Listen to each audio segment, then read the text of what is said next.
What is going on, Cover One crew? Chris Chow's back again. Turkey Day, like I said, covering all these contests for you for start-sit lineup advice. This one, we got a good one. Should have been better. Injuries might take a part of this game out of it. That's going to be good. But we got the New York Giants taking on the Dallas Cowboys. The boys.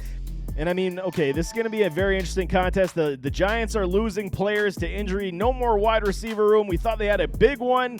But what do you say we talk some start-sit lineup advice and point spread picks for this contest? Hopefully get you that money in your pocket. So let's get going. Dallas versus New York. So like I was saying, I mean, it's very difficult. At the beginning of the season, the New York Giants had this plethora of talent at the wide receiver position. Now it's all going by the wayside. Kenny Golladay is non-existent. Wandale goes to the injury room with an ACL. He's done. He's on the IR. You lost Sterling Shepard to an ACL as well a few weeks back. He is gone for the year. Now it's Darius Slayton. It's Richie James once again. And James is filled in pretty well, but they do need Kenny Golladay to step up at some point. Wake up and play some football. But let's start with Daniel Jones. Mid-level risk. They're coming off at licking their wounds. They did not look good last week.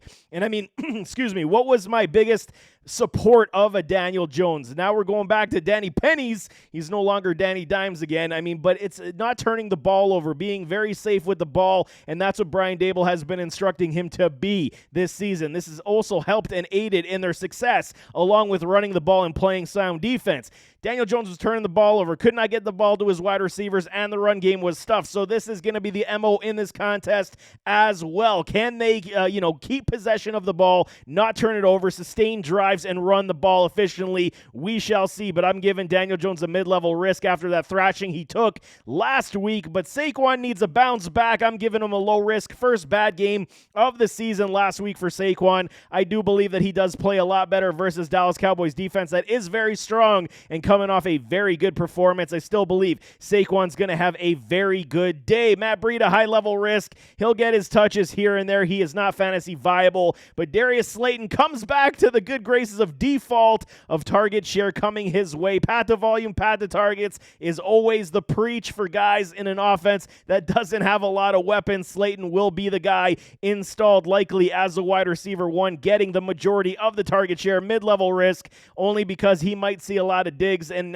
that's not a good day because he's going to have to make every route count and every catch count. But I mean, Darius Slayton mid-level risk with PPR upside for sure. Richie James mid-level risk only because he's got the injury. Outside of that, he's got a knee. He's questionable to play. I think he is still going to suit up. No, haven't seen anything to suggest otherwise, but he does have PPR upside as well. James has had a decent season when all the injuries did transpire early on. Then he got kind of, put, excuse me, on the backside. But Richie James, I think, could be a safe option for PPR, but I would not start him this week either because the Cowboys defense is going to be, suffocating most of these pass-catching options. Kenny Golladay is a high-level risk. Like I said, he's just got to step up. I don't know what his problem is. He's just cashing checks now and taking up space. Kenny Golladay is an afterthought, high-level risk, as is Chris Myrick, the tight end. I had assumed that they would have at least utilized the tight end. He may get a touchdown this week, but you can't trust that whatsoever. High risk. You're not playing Chris Myrick. As for these Dallas Cowboys,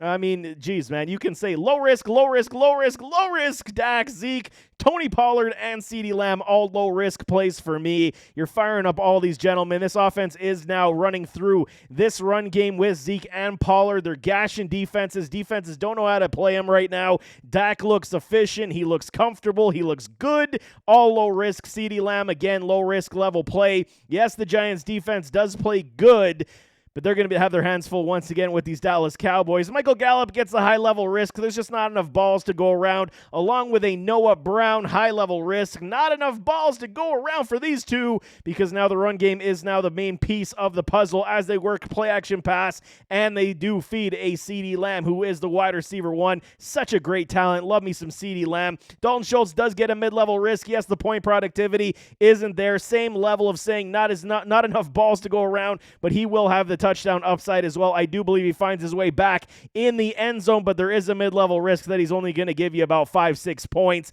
but I do believe he has an end zone trip in this contest. As for the contest for itself, The New York Giants are the underdog at 8.5 points. It is a large spread, and I do believe the Dallas Cowboys will win this contest. Should be high scoring. I do believe Daniel Jones is going to play a lot better than he did last week. He's going to be able to, at least Saquon Barkley. This is all on Saquon. If Saquon has a big game, if Saquon can control some clock, they will be able to at least score some points to keep it close. Dallas will win this one early and often. I do believe the spread will get killed late. So that's why I got the score 32-24 for the Dallas Cowboys. 8-point finish, so they cover the 8.5. I'm taking the Giants plus 8.5 in this game. Like I said, I don't think that they're going to compete necessarily for the entire contest, but I do believe they will kill this spread late as the game goes on. But it should be a good one, and like I said, it's all reliant on what Saquon does. If Saquon runs well, the Giants got a chance. If they stuff it once again, it's going to be Danny turnovers, not Danny dimes. But there you have it. That is the contest between the Giants and the Cowboys. So there you have it. That is game number 2. The Dallas Cowboys and the New York Giants on Turkey Day. Should be another entertaining contest. It could either be a blowout or it's going to be close, but either way, I just don't see the Giants winning and pulling this one out unless some miracle happens where the Cowboys just can't get out of their own way and they're turning the ball over, but I just don't foresee it in this one. But I mean, it's going to be a good one, so enjoy that one as well. So nevertheless, as always, don't forget to hit that like button, hit that subscribe button as we grow this channel, and jump in those comments. Give me your thoughts. Give me your start sit questions. I will definitely answer you back, but we'll see you next time. I am out.